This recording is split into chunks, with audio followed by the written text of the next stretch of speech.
পশ্চিমবাংলা থেকে বাংলাদেশি রাজ চলে গেছে, ওখান থেকেও চলে যাবে।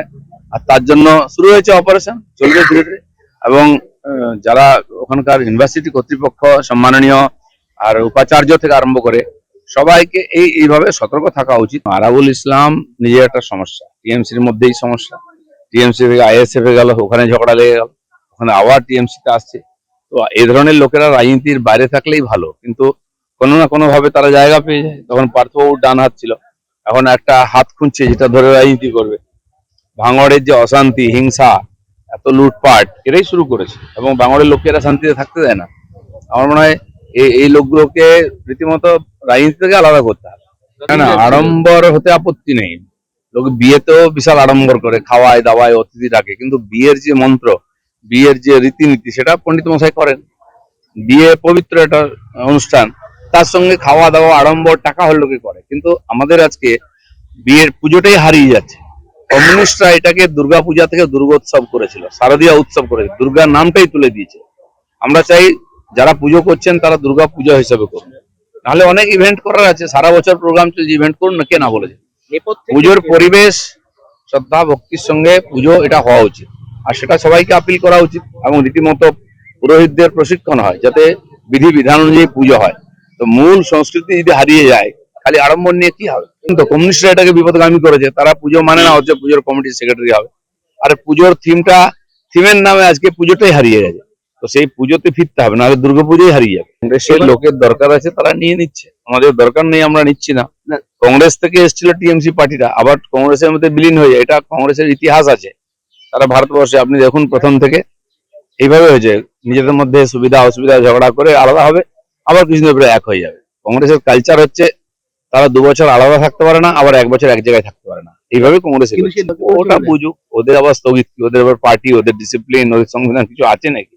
এখানে তো আরো দুরবস্থা। তো একজন সেলিব্রিটি উনিও একদিকে, তারপরে জনপ্রতিনিধি, এ ধরনের কমপ্লেন না আসে সেভাবে সতর্ক থাকা উচিত। সমাজ আপনাদেরকে দেখে, বিশ্বাস করে, আস্থা রাখে, সে অনুযায়ী ব্যবহার। কোনো মিস্ত্রি যদি কিছু করে তার বিরুদ্ধে অন্য ব্যবস্থা নিতে হবে, নিজেকে এইভাবে না করেই ভালো। টাকা চাইতে গেলে মারবে, এই ধরনের লোকজন কেন সমাজে? তারা আবার জনপ্রতিনিধি হবে, চিন্তার বিষয় আছে। নাগরিকত্ব ব্যাপার নিয়ে পশ্চিমবাংলায় অনেক ব্যাপার ছিল, প্রপারলি কিছু হতো না, কারণ যাতে বিদেশিরা ঢুকে এখানে ভোটারের সুবিধা নেয়। আর 91 লক্ষ ভোটারের নাম বাদ গেছে, তাদেরকে ডকুমেন্ট নেই ভারতীয়তার, এবং তাদের সমস্ত সুবিধা থেকে আমরা আলাদা করছি। জিরামজির বাড়ি কাজ পাবে না, আধার জব কার্ড থেকে আরম্ভ করে আবাস যোজনার বাড়ি পাবে না, শৌচালয় পাবে না, এবং অন্নপূর্ণা ভান্ডারের লাভও তারা পাবে না, এবং সমস্ত ভোটাধিকারও তারা চলে গেছে। এদেরকে সব দিক থেকে বিচ্ছিন্ন করতে হবে এবং দেশ থেকে তাড়াতে হবে। সেই প্রক্রিয়া সব জায়গায় চালু হয়েছে। সেই জন্য রাজ্য সরকারের পক্ষে তদন্ত করে দেখাটা সহজ, দিল্লি থেকে এসে করাটা খুব সমস্যা। তো সেই জন্য রাজ্যকে দায়িত্ব আছে, রাজ্য সেটা ঠিকঠাক ভাবে যেন করে, সেটাও তাদেরকে সতর্ক থাকতে হবে।